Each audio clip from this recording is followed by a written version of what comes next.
Ladies and gentlemen, welcome to a new series on this channel where I will be rating 5 albums that I have listened to and give you my rankings of, I guess, each song and tell you what I did and I didn't like about the album. Ladies and gentlemen, welcome back to Dorian Mode. My name's Dorian.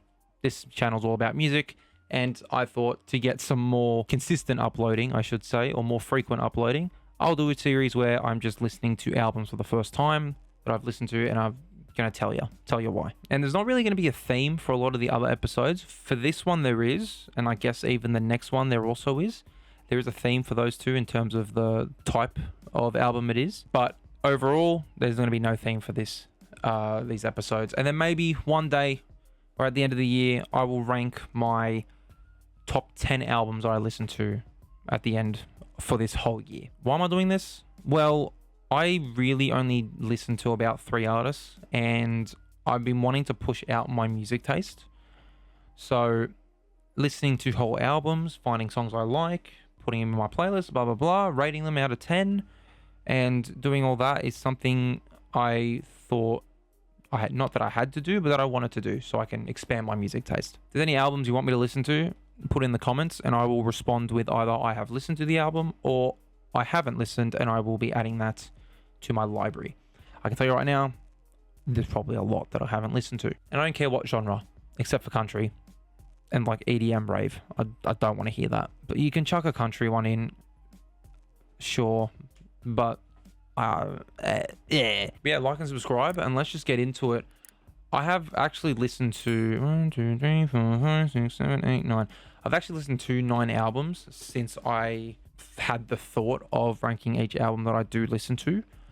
But you're only going to get 5 in this video, and then once I listen to another album, probably tomorrow, I will be chucking that in with the rest of the other theme that we've got on. But this theme is going to be pop music, if you couldn't tell by the thumbnail. Where do we start? Let's start with, and I'll just tell you right now, none of these albums that I've listened to have come out in 2025. I think only one of the albums that I have listened to so far out of my list that I've got here in my notes, only one came out this year, and that'll be next, I'm not going to say next week, because it might not come out next week, but the next episode of this. So let's start it off with Fine Line by Harry Styles. I'm going to, how should I do this? Because this is obviously the first episode. I haven't thought about the concept of this.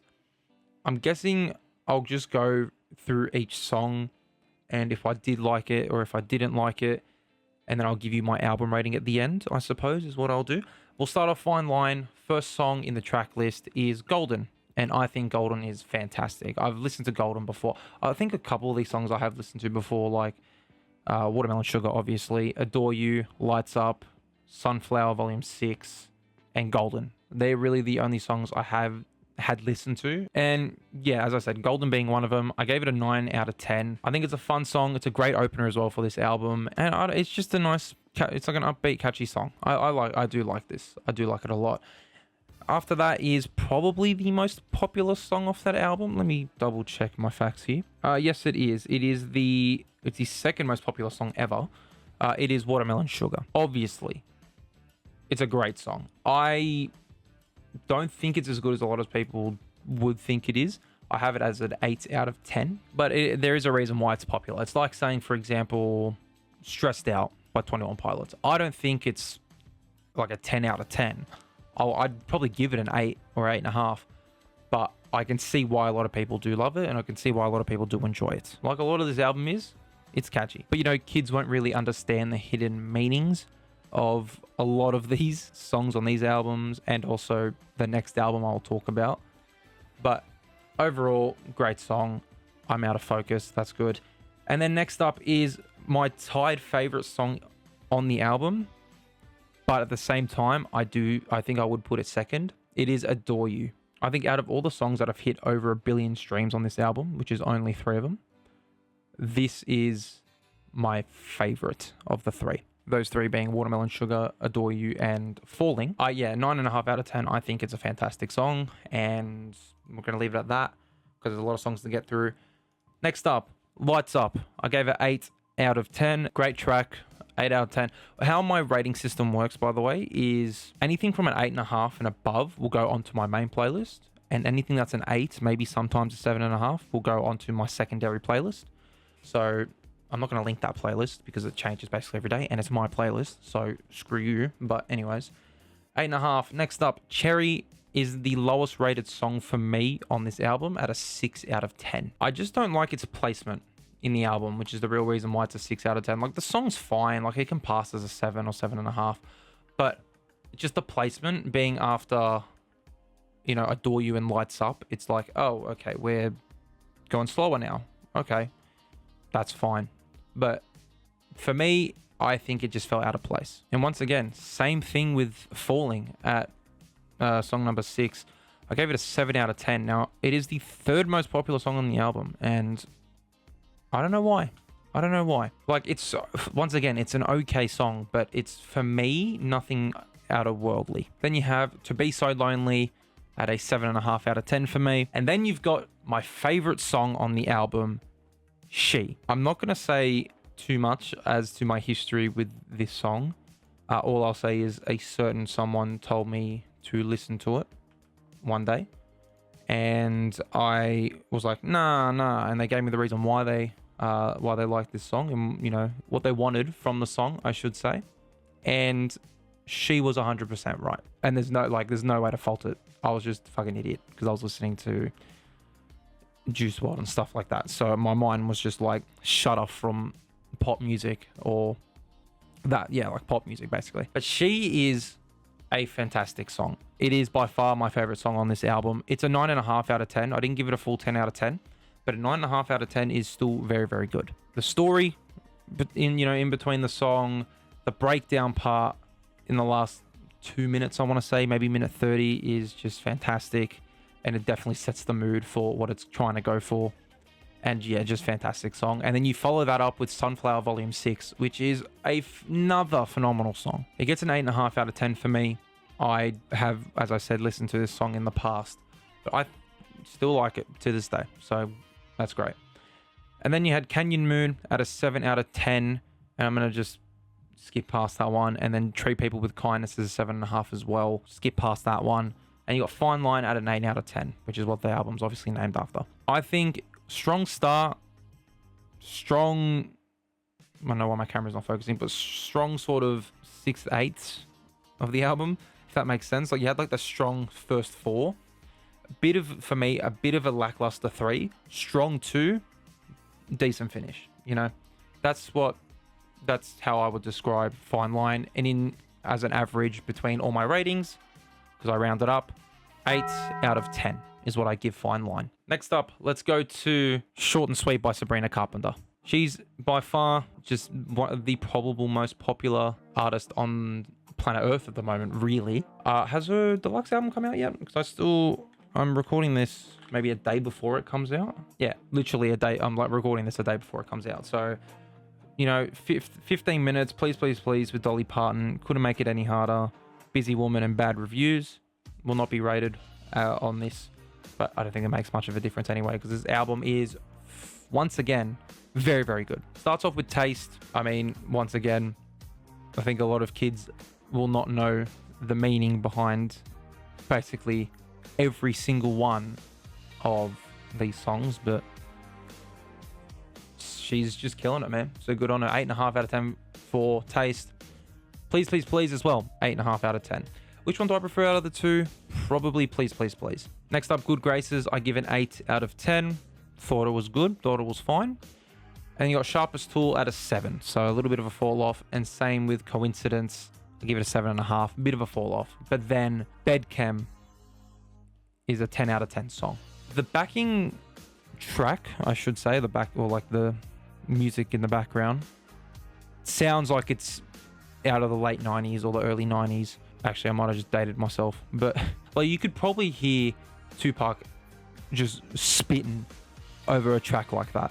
Obviously not to the same beat or like BPM. It might be a little bit quicker, it might be a little bit slower, depending on how Pac wants to rap. But I could see that, which is why for me I was like, oh, this is really good. This is really good. Plus, once again, the innuendos in this song, crazy double meanings. Then you have by far the most popular song probably on the planet for last year anyway, in Espresso. I give it a 9 out of 10 though. I don't think it's a perfect 10 out of 10 song, but it is like, you listen to the song, you're like, yep, okay, I can see why this is as popular as it is. Which is sort of the same for me with Watermelon Sugar, but I do prefer Espresso as a song. And yeah, Dumb and Poetic and Slim Pickens, I'm just going to give them both a 7.5 out of 10. Just clump them together. Then you had Juno, which is another 10 out of 10 song for me. No, it has nothing to do with her on tour and doing the different positions. I couldn't care less for that. It is just a fine song. Like, I can't find anything wrong with it. Then you had Lights of Girls after that, which is 7 out of 10. And then Don't Smile for me at a 7.5 out of 10. So I think it's a bit of a slower finish, but it's a very quick start, very, very good middle, and a slow end, which for me gets an 8.2 out of 10. Next up, you've got The Rise and Fall of the Midwest Princess by Chappell Roan. Now, I knew of Chappell Roan before she really blew up. Shout out to my mate Steph. He one time told me to listen to Red Wine Supernova just as a song, and I listened to it, and I was kind of just like, it's okay. You know, it's okay. My opinion has changed since. All right, I'll go through this album. But that's sort of my introduction to Chappell Roan before she blew up, basically. Like, I'm not saying I was a day one fan. I'm a day one fan. No, wasn't me. I did know who she was though. I'd heard of her. Start off with Feminine Omnon. Yeah, Feminine Omnon. I gave a 7 out of 10. I think it is weak. I do like the message behind it, but as a song, it's a feminine phenomenon. No, it's not. Like, no, I can't grip my head around that. But then you had Red Wine Supernova after that. I give it a 9 out of 10. Fantastic song. No words. Fantastic. After that, you have After Midnight. Once again, a 9 out of 10. Fantastic song once again. After that, you got Coffee. Now, Coffee was a song where I was debating whether to give it an 8 or an 8.5. I ended up giving it an 8.5. I gave it the benefit of the doubt. It's a slower song, but at the same time, it's great. But it was floating between 8.5 for me, just because of, did I want to hear it more on my main playlist or did I not? That's literally the only reason. My favorite song on the album, Casual. I gave it a 10 out of 10. I like the messaging and the story in that song is phenomenal, and I like listening to it was like, oh wow, fuck yeah, I get it now. I get why she is as popular as she is, and it's a perfect 10. I think I literally listened to that song on the drive home literally 25 minutes ago. Then you had Super Graphic Ultra Modern Girl. Well, my camera just doesn't know how to stay in focus. I gave it an 8 out of 10. Then you have, I think, her most popular song, I want to say. Oh, actually, it probably isn't anymore due to Good Luck Babe coming out. Yeah, it used to be her most popular song, and then she released Good Luck Babe, which isn't on this album. But it is Hot to Go, and it's catchy. I get why she really blew up off this. It's 9 out of 10 for me. Then you had My Kink Is My Karma. That's a sentence I never thought I would say in my life, but I gave that an 8 out of 10. And same with Picture You. I also gave that an 8 out of 10. And you have Kaleidoscope. I gave that a 7.5 out of 10. Pink Pony Club is a 9.5 out of 10. I think that song is absolutely phenomenal. I just don't think it's as good as Casual, which is why I gave it a 9.5 and not a 10. Because I think Casual, it's in its own bracket, right? For me, anyway. I don't know about everyone else, but it's in its own bracket. And then you've got like Casual, and you got Pink Pony Club, and you got the rest, basically, down below. Yeah, phenomenal song. Then you had Naked in Manhattan, which I gave an 8.5 out of 10. And then once again, like the first two albums, it's a slow ending. California, 7 out of 10, and Guilty Pleasure, 7.5 out of 10. Once again, very, very strong. I wouldn't say very, very strong start, because Feminine Phenomenon was not that strong. But after that, 9, 8.5, 10, 8, 9, 8, 8. Like, just hit after hit after hit. My camera doesn't know how to focus. I'm going to give it a hit. But 8.3 out of 10 is what I gave The Rise and Fall of the Midwest Princess. The next album is Dreamland by Glass Animals. This one is a bit of a sad state of an album, just because of the reasons for some of the ratings that I gave it. Start off with Dreamland. Dreamland is okay. It's like meh. That's basically how I describe that song. Gave it a 6 out of 10. Tangerine was fun. I did like Tangerine. I gave it a 7.5 out of 10. And you get the first of 4 home movies, which are basically just interludes that last anywhere from 15 seconds to 50 seconds, anywhere between that. So first home movie of 1994, I gave it a 1 out of 10. I mean, it literally lasts, I think it lasts 15 seconds. I don't think there's a point of doing interludes in my opinion, but is what it is.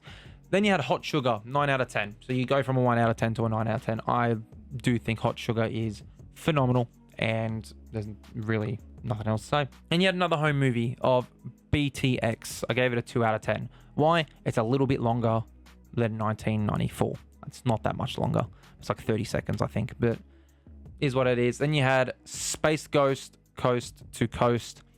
I gave that a 7.5 out of 10. Then you had Tokyo Drifting with Denzel Curry, which I gave an 8.5 out of 10, I should say.